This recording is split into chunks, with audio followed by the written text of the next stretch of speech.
नमस्कार।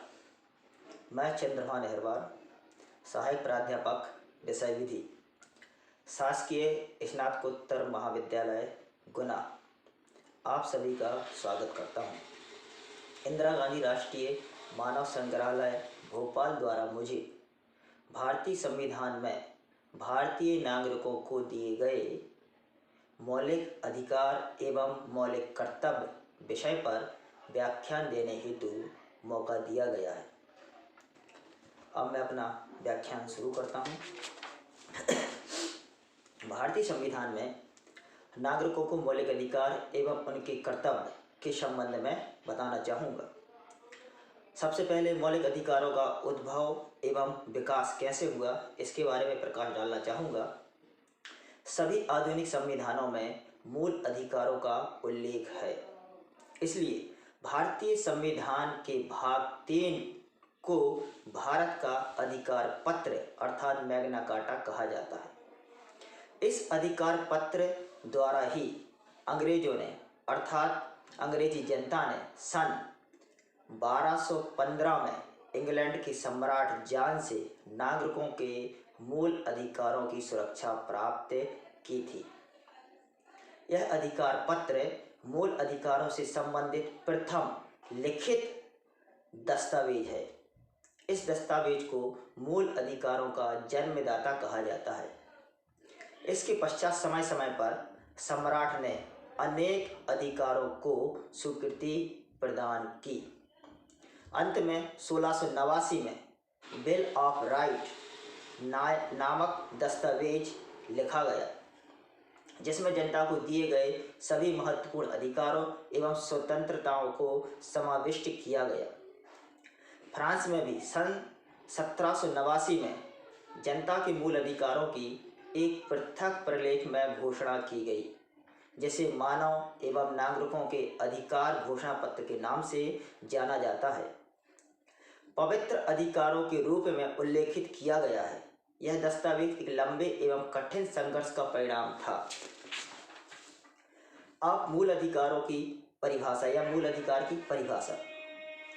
भारतीय संविधान में मूल अधिकारों की कोई परिभाषा नहीं की गई है। संविधानों की परंपरा प्रारंभ होने के पूर्व इन अधिकारों को प्राकृतिक और अप्रतिदेय अधिकार कहा जाता था। अप्रतिदेय अधिकार मतलब किसी ने आपको दिए नहीं है, बल्कि आपके जन्म के साथ प्रकृति से आपने प्राप्त किए हैं, इसलिए इसे प्राकृतिक और अप्रतिदेय अधिकार कहा जाता है, जिसके माध्यम से शासकों के ऊपर अंकुश रखने का प्रयास किया गया था। इंग्लैंड में मूल अधिकार वे अधिकार कहे जाते हैं जो बिल ऑफ राइट द्वारा जनता ने प्राप्त किए हैं। अमेरिका और फ्रांस में इन अधिकारों को नैसर्गिक और अप्रतिदेय अधिकारों के रूप में ही स्वीकार किया गया है। भारत में भी गोलकनाथ बनाम सुब्बाराव AIR 1987 सुप्रीम कोर्ट के मामले में न्यायाधिपति सुब्बाराव ने इन अधिकारों को नैसर्गिक और अप्रतिदेय अधिकार माना है। जैसा कि आपको बताया कि भारतीय संविधान में मूल अधिकारों को परिभाषित नहीं किया गया है, बल्कि नागरिकों के कौन कौन से मूल अधिकार हैं ये बताया गया है। भारतीय संविधान में नागरिकों के मूल अधिकारों को 6 वर्गों में विभाजित किया गया है। इसके बाद देखते हैं मूल अधिकारों की परिभाषा के बाद मूल अधिकारों को या फंडामेंटल राइट को संवैधानिक संरक्षण कब से प्राप्त हुआ। देखते हैं संवैधानिक संरक्षण मूल अधिकारों को कब से प्राप्त हुआ।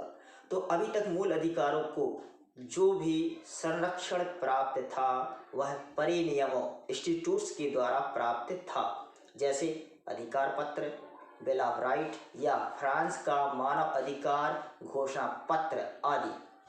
सर्वप्रथम इन अधिकारों को अमेरिका में मूल या पूर्ण संवैधानिक स्तर प्रदान किया गया।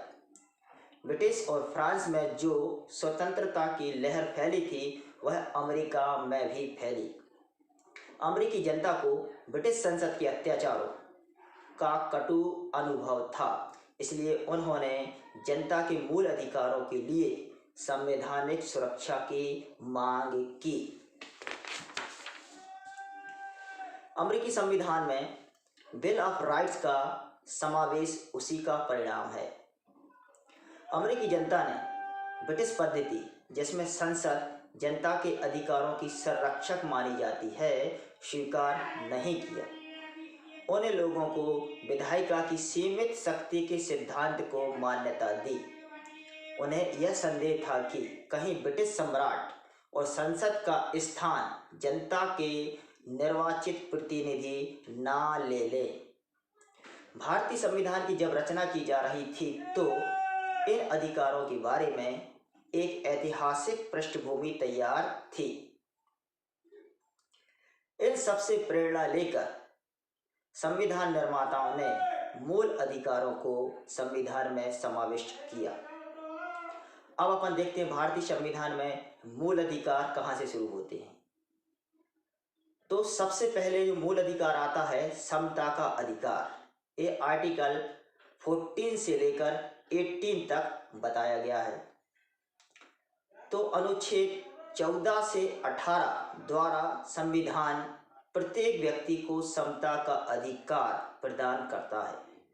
अनुच्छेद 14 में समता का सामान्य नियम दिया गया है, जो व्यक्तियों के बीच अयुक्तियुक्त विभेद को वर्जित करता है। संविधान की प्रस्तावना में परिकल्पित समता का आदर्श अनुच्छेद 14 में निहित है और अनुच्छेद 15, 16, 17 और 18 ये अनुच्छेद 14 में निहित सामान्य नियम के विशिष्ट उदाहरण हैं।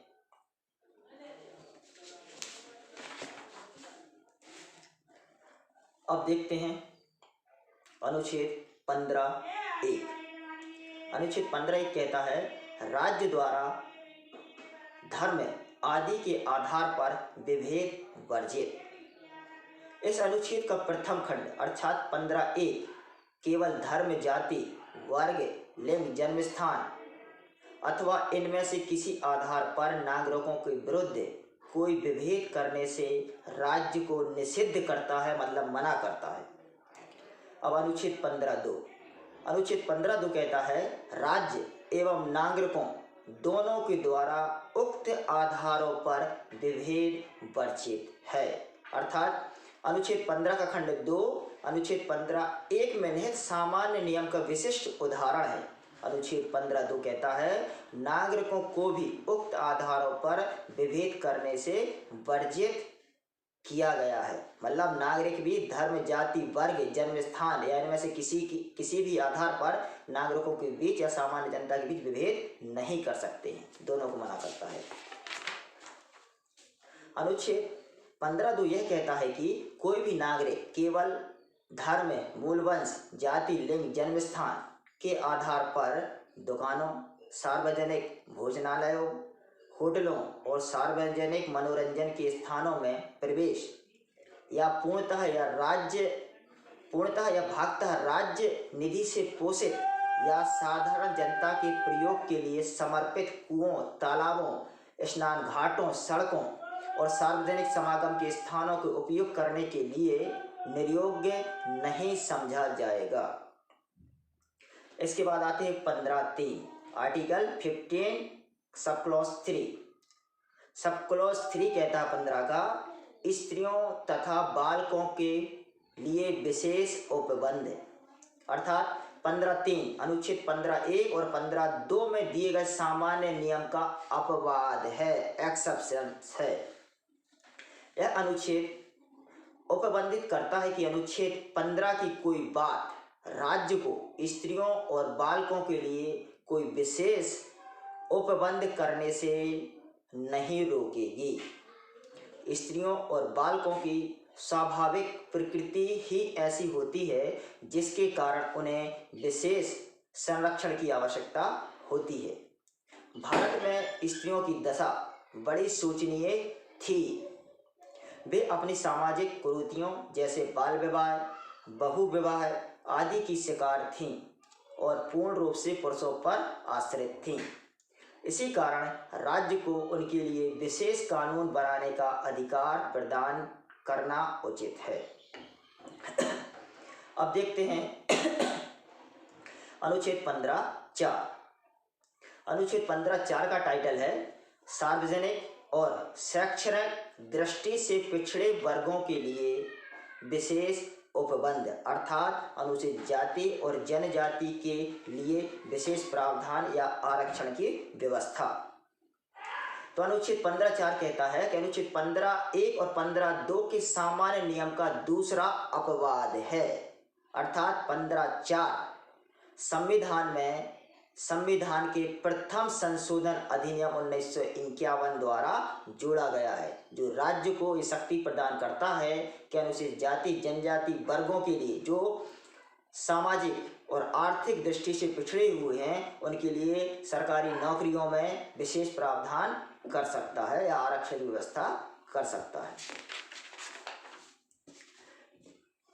इसके बाद देखते हैं जो अनुच्छेद 15(4) है, इसके अंतर्गत राज्य है ना किन्हीं सामाजिक और शैक्षिक दृष्टि से पिछड़े हुए वर्गों जैसे कि अनुसूचित जाति और जनजातियों की उन्नति के लिए विशेष प्रावधान कर सकता है। अब देखते हैं अनुच्छेद 16। अनुच्छेद 16 कहता है लोक सेवाओं में अवसर की समानता का अधिकार। लोक सेवा मतलब सरकारी सेवाओं में अवसर, अपॉर्चुनिटी, अवसर की समानता का अधिकार। अनुच्छेद 16 यह उपबंधित करता है कि राज्य के अधीन किसी पद पर नियोजन या नियुक्ति से संबंधित विषयों में सभी नागरिकों के लिए अवसर की समता होगी। खंड 2, अनुच्छेद 16 का खंड 2 यह कहता है कि राज्य के अधीन किसी नियोजन या पद के संबंध में केवल धर्म, मूलवंश, जाति, लिंग, जन्मस्थान, उद्भव, निवास या इनमें से किसी आधार पर कोई भी नागरिक अपात्र नहीं होगा और ना उससे विभेद किया जाएगा। इस प्रकार अनुच्छेद 16 के खंड 1 और 2 में राज्य की नौकरियों में समता का सामान्य नियम निहित है।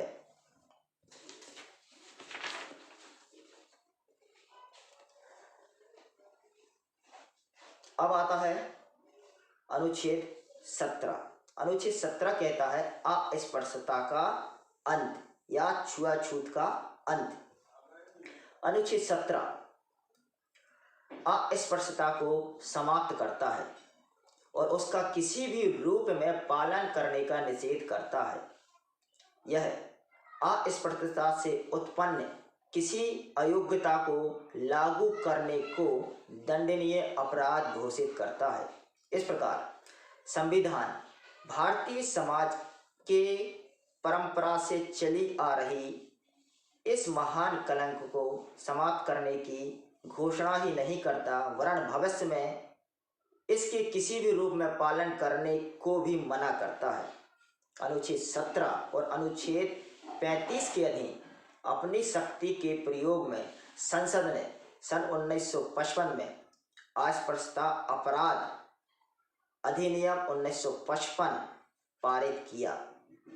यह अधिनियम अस्पृश्यता के अपराध के लिए दंड की व्यवस्था करता है।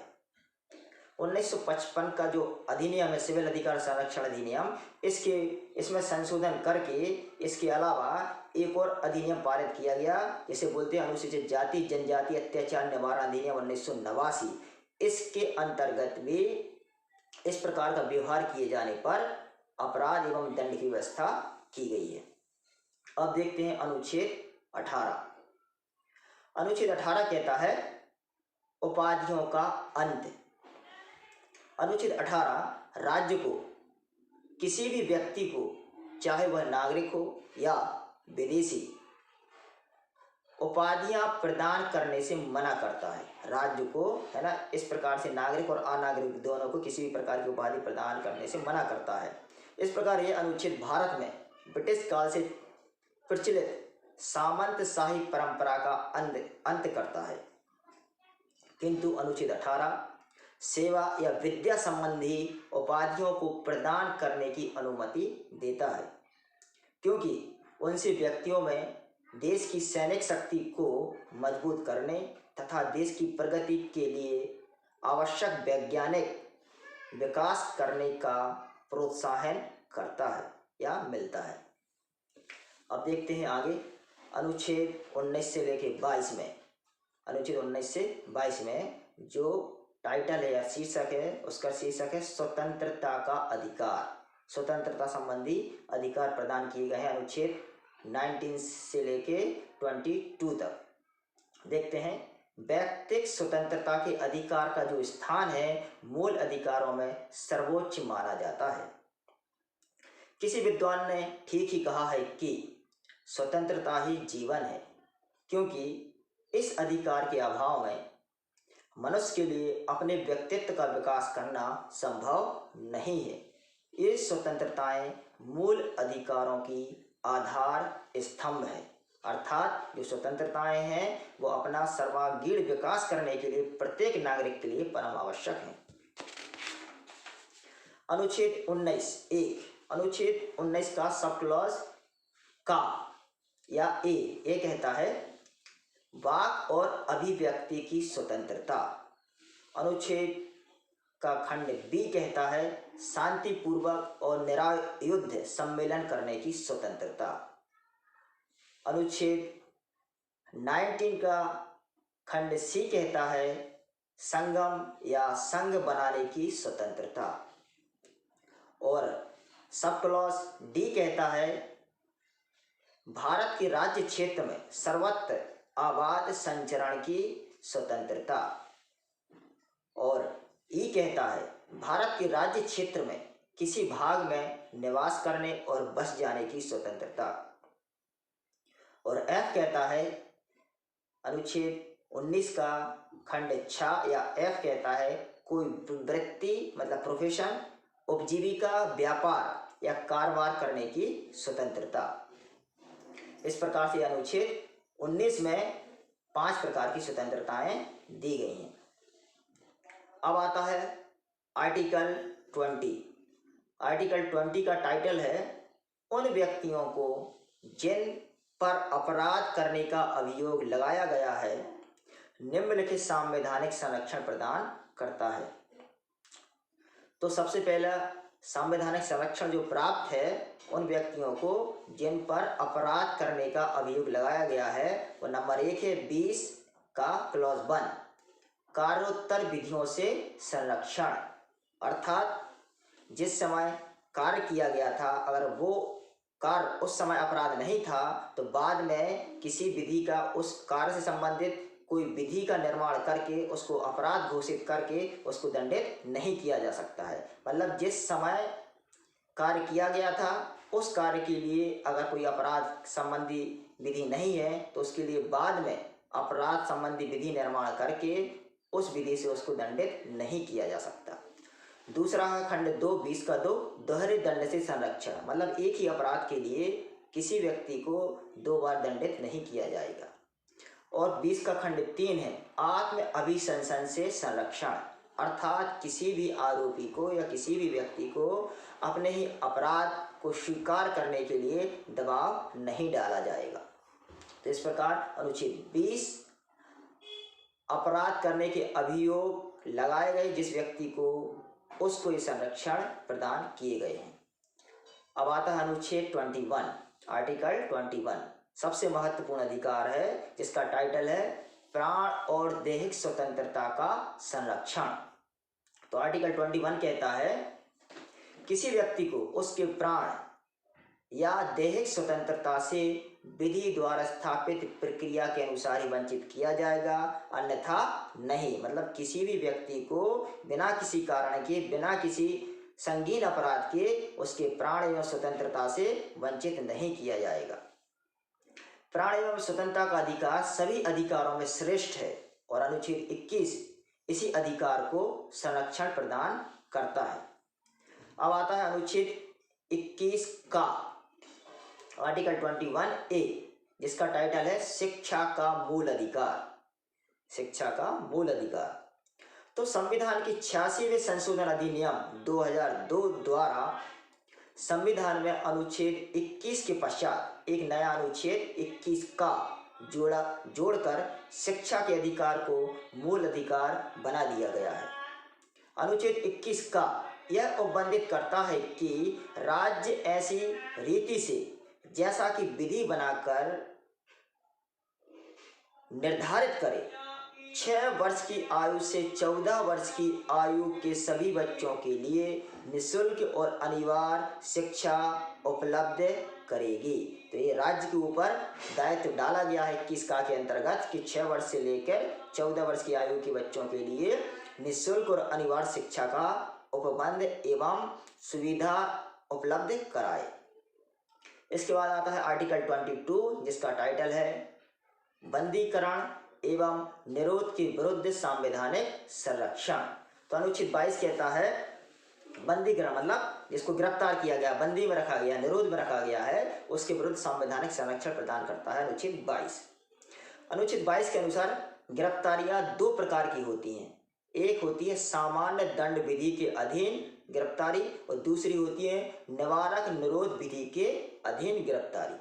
तो सबसे पहले देखते हैं खंड 22 अनुच्छेद 22 के खंड 1 के अधीन जो किसी अपराध के संबंध में गिरफ्तार हुए व्यक्तियों के लिए निम्न अधिकार प्रदान करता है। मतलब सामान्य दंड विधि के अधीन किसी व्यक्ति को अगर गिरफ्तार किया गया है तो उसको कौन कौन से संवैधानिक संरक्षण प्रदान किए गए हैं ये देखते हैं। तो पहला संवैधानिक संरक्षण है गिरफ्तारी के कारणों को शीघ्र बताए जाने का अधिकार। दूसरा अधिकार है अपनी रुचि के वकील से परामर्श करने और बचाव करने का अधिकार। और तीसरा जो अधिकार है गिरफ्तारी के 24 घंटे के अंदर किसी निकटतम मजिस्ट्रेट के समक्ष पेश किए जाने का अधिकार। और चौथा अधिकार है अनुच्छेद 22 का खंड 4 अनुच्छेद 22 के खंड 1 का चौथा अधिकार 24 घंटे से अधिक मजिस्ट्रेट के आदेश के बिना निरोध से स्वतंत्रता। मतलब 24 घंटे के भीतर अगर किसी निकटतम मजिस्ट्रेट के समक्ष पेश नहीं किया गया तो उसको छूट देने का या स्वतंत्रता का अधिकार है। उक्त संरक्षणों का उल्लेख अगर उक्त संरक्षणों का उल्लंघन किया जाता है किसी गिरफ्तारी के संबंध में तो ऐसी गिरफ्तारी असंवैधानिक होगी या ऐसी गिरफ्तारी को है ना असंवैधानिक बना देगी। अब आता है अनुच्छेद 23 और 24। अनुच्छेद 23 और 24 का टाइटल है शोषण के विरुद्ध अधिकार। तो सबसे पहले आर्टिकल देखते हैं 23 जिसका टाइटल है मानव दुर्व्यापार और बलात्श्रम का प्रतिषेध। मानव दुर्व्यापार और बलात्श्रम मतलब बलपूर्वक काम लेना, इसका प्रतिषेध करता है अनुच्छेद 23। तो अनुच्छेद 35 के अंतर्गत संसद को इस अनुच्छेद द्वारा वर्जित कार्यों के करने के लिए कानून बनाकर दंड देने की व्यवस्था करने की शक्ति है। और अपनी इस शक्ति के प्रयोग में संसद ने स्त्री तथा लड़की अनैतिक व्यापार दमन संशोधन अधिनियम 1986 पारित किया है। इस अधिनियम के अधीन मानव दुर्व्यापार एक दंडनीय अपराध है। और अनुच्छेद 23 का जो संरक्षण प्राप्त है संविधान द्वारा वो नागरिकों और अनागरिकों दोनों को प्राप्त है। अब देखते हैं अनुच्छेद 24। अनुच्छेद 24 कहता है बालकों को संकटपूर्ण नियोजन में लगाने का प्रतिषेध। अनुच्छेद 24 14 वर्ष से कम आयु के बालकों को किसी कारखाने या खान में अथवा किसी अन्य जोखिम भरे कार्यों में लगाने का प्रतिषेध करता है। इस अनुच्छेद का उद्देश्य कम आयु के बच्चों के स्वास्थ्य की रक्षा करना है।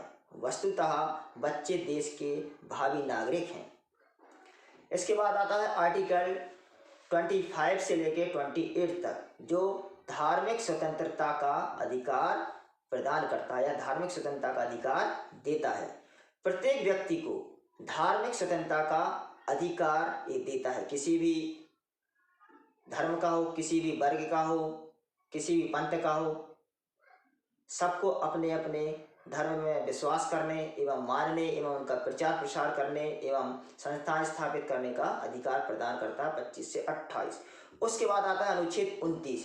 अनुच्छेद 29 1 अनुच्छेद 29 का खंड 1 कहता है, भारत में रहने वाले नागरिकों के किसी भी वर्ग को जिनकी अपनी विशेष भाषा, लिपि या संस्कृति है, उसे बनाए रखने का अधिकार प्रदान करता है। इस अनुच्छेद का उद्देश्य अल्पसंख्यकों के हितों को सुरक्षित करना है।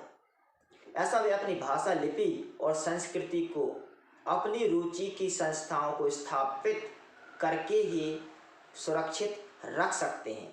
यह अधिकार उन्हें अनुच्छेद 30 का खंड 1 द्वारा प्रदान किया गया है, जो अल्पसंख्यकों को अपनी रुचि के अनुसार शिक्षा संस्थाओं को स्थापित करने और उन पर प्रशासन करने का अधिकार प्रदान करता है।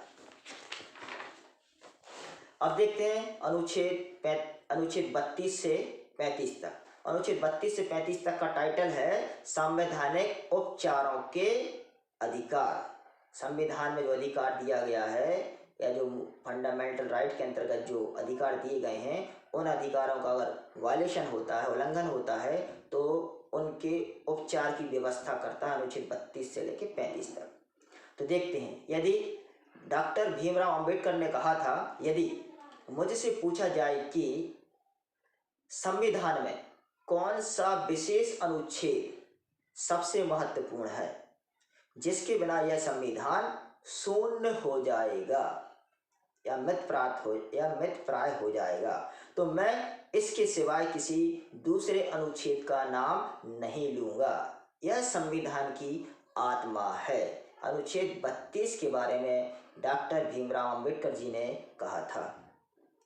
तो देखते हैं सामान्य परिचय अनुच्छेद 32 से लेकर 35 का, कि अधिकारों का अस्तित्व ही उपचारों पर आधारित है। अर्थात अधिकार दिए गए हैं, अगर उनके लिए उपचार ना हो तो उनका कोई अस्तित्व नहीं है। उपचारों के अभाव में अधिकारों का अस्तित्व ही संभव नहीं। भारतीय संविधान में जहां अधिकारों का विशद उल्लेख किया गया है, वहीं इन अधिकारों के परिवर्तन के लिए या लागू करने के लिए उपचारों का भी समावेश किया गया है।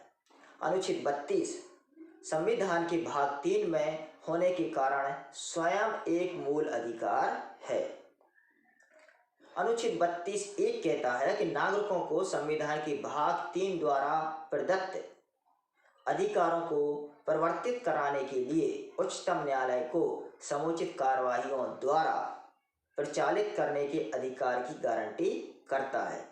और इस प्रकार से अनुच्छेद 32(2) है, सुप्रीम कोर्ट को इन अधिकारों को लागू कराने के लिए समुचित निर्देश, रिट, जिसके अंतर्गत बंदी, प्रत्यक्षीकरण, परमादेश, प्रतिषेध, अधिकार परीक्षा और उत्प्रेषण के रिट सम्मिलित है, जिसे जारी करने की शक्ति सुप्रीम कोर्ट को है।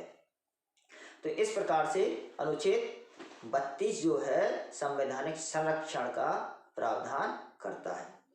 अब अपन ने देखे फंडामेंटल राइट या भारतीय नागरिकों के मौलिक अधिकार या मूल अधिकार। जब भारतीय संविधान का निर्माण किया गया, उसके बाद ये देखा गया कि भारतीय जनता अपने अधिकारों के प्रति तो बहुत ही सजग हुए, बहुत ही अवेयरनेस है, और अपने अधिकारों को लागू करने के लिए मांग करती रही है, न्यायालय में जाती रही है, संसद से नियम कानून बनाने की मांग करती रही है, लेकिन किसी ने अपने कर्तव्यों की ओर ध्यान नहीं दिया। जबकि भारत देश अधिकारों से ज़्यादा अपने कर्तव्यों को मान्यता देता है। तो मूल जो कर्तव्यों पर जो ध्यान नहीं दिया गया, इसी कारण मौलिक कर्तव्य भारतीय संविधान में संविधान का अनुच्छेद 51 के बाद 51 का जोड़कर मौलिक कर्तव्य जोड़े गए हैं। जो मौलिक कर्तव्य हैं वो सोवियत संघ अर्थात रूस के संविधान से लिए गए हैं। अब भारतीय या प्रत्येक भारतीय नागरिक का कर्तव्य है कि इन मौलिक कर्तव्यों का भी पालन करें। तो देखिए 42वें संविधान संशोधन अधिनियम 1976 द्वारा संविधान के भाग 4 के पश्चात एक नया भाग 4 का जोड़ा गया है, जिसके द्वारा पहली बार संविधान में नागरिकों के मूल कर्तव्यों को समाविष्ट किया गया है।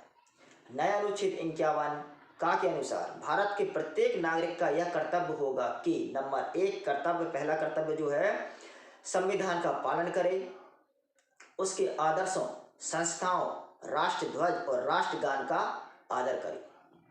दूसरा कर्तव्य है स्वतंत्रता के लिए हमारे राष्ट्रीय आंदोलनों को प्रेरित करने वाले उच्च आदर्शों को हृदय में संजोग रखें और उसका पालन करें। तीसरा कर्तव्य है भारत की प्रभुता, एकता और अखंडता की रक्षा करें और उसे अक्षुण्ण बनाए रखें। चौथा कर्तव्य है देश की रक्षा करें और आह्वान किए जाने पर राष्ट्र की सेवा करें।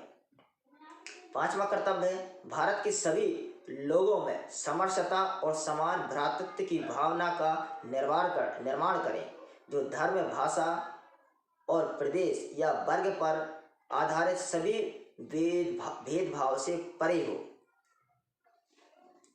इसके अलावा ऐसी प्रथाओं का त्याग करें जो स्त्रियों के सम्मान के विरुद्ध हो। छठवां जो मौलिक कर्तव्य है हमारी सामाजिक संस्कृति की गौरवशाली परंपरा का महत्व समझे और उसका परिरक्षण करे। और सातवां जो मौलिक कर्तव्य है प्राकृतिक पर्यावरण की, जिसके अंतर्गत वन, झील, नदी और वन्य जीव भी हैं, रक्षा करे, उनका संवर्धन करे और प्राणी मात्र के प्रति दया भाव रखे। इसके बाद आठवां जो मौलिक कर्तव्य है वैज्ञानिक दृष्टिकोण, मानववाद और ज्ञानार्जन तथा सुधार की भावना का विकास करे।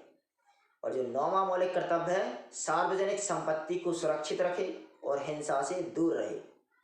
10वां मौलिक कर्तव्य है व्यक्तिगत और सामूहिक गतिविधियों के सभी क्षेत्रों में उत्कर्ष की ओर बढ़ने का सतत प्रयास करें, जिससे राष्ट्र निरंतर बढ़ते हुए प्रयत्न और उपलब्धि की नई ऊंचाइयों को छू ले। इसके बाद 11वां जो मौलिक कर्तव्य है वो बाद में जोड़ा गया है। तो मौलिक कर्तव्य है 11वें नंबर का, वो ये कहता है कि 6 वर्ष की आयु से लेकर 14 वर्ष की आयु के बालकों के माता पिता और प्रतिपाल के संरक्षकों का यह कर्तव्य होगा कि वे उन्हें शिक्षा का अवसर प्रदान करें। और ये मौलिक कर्तव्य 86वें संविधान संशोधन 2002 द्वारा 51 का में जोड़ा गया है। यह खंड मौलिक कर्तव्यों के अध्याय में इसलिए जोड़ा गया है क्योंकि अब एक नया अनुच्छेद 21 का जोड़कर 6 वर्ष से लेकर 14 वर्ष की आयु के बालकों के लिए शिक्षा के अधिकार को मूल अधिकार बना दिया गया है। इसलिए वहाँ मूल अधिकार भाग 3 में और भाग 4 का में माता पिता और प्रतिपाल का मौलिक कर्तव्य बना दिया गया है। इसके बाद देखते हैं ये 11 मौलिक कर्तव्य हो गए। अब देखते हैं संविधान में मौलिक कर्तव्यों की आवश्यकता क्यों पड़ी। संविधान संशोधन समिति का मत था कि जहां संविधान में नागरिकों के मूल अधिकारों का उल्लेख किया गया है वहां मौलिक कर्तव्यों का भी समावेश होना चाहिए। अधिकार और कर्तव्य एक दूसरे के अन्यान्याश्रित है, मतलब एक दूसरे के दो पहलू हैं, परंतु संशोधन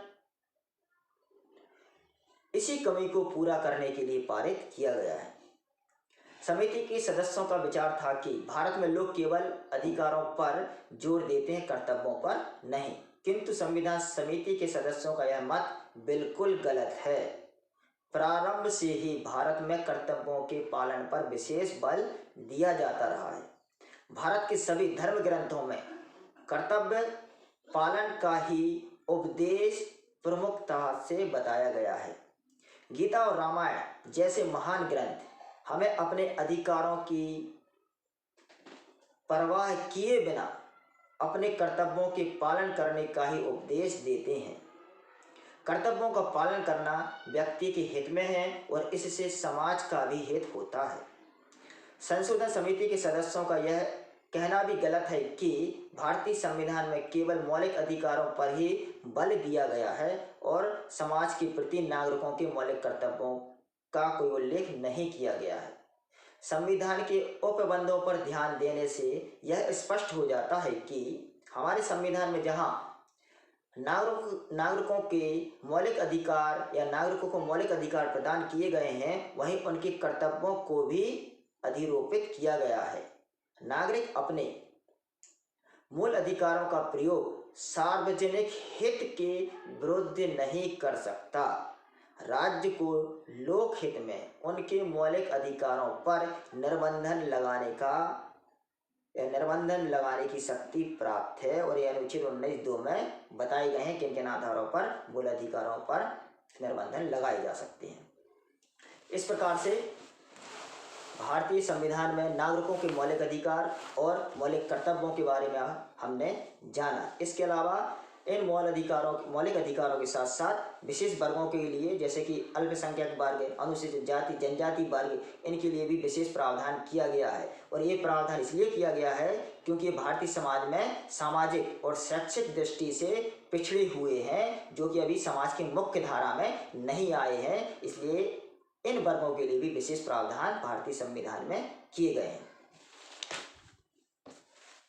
अंत में मैं कहना चाहूँगा, मुझे व्याख्यान का मौका दिया, इसलिए मैं इंदिरा गांधी राष्ट्रीय मानव संग्रहालय के निर्देशक महोदय एवं उनकी समस्त स्टाफ मेंबर, अधिकारी, कर्मचारी एवं IT सेल के सदस्यों का बहुत बहुत आभार व्यक्त करता हूँ एवं धन्यवाद देता हूँ। नमस्कार। जय संविधान, जय भारत।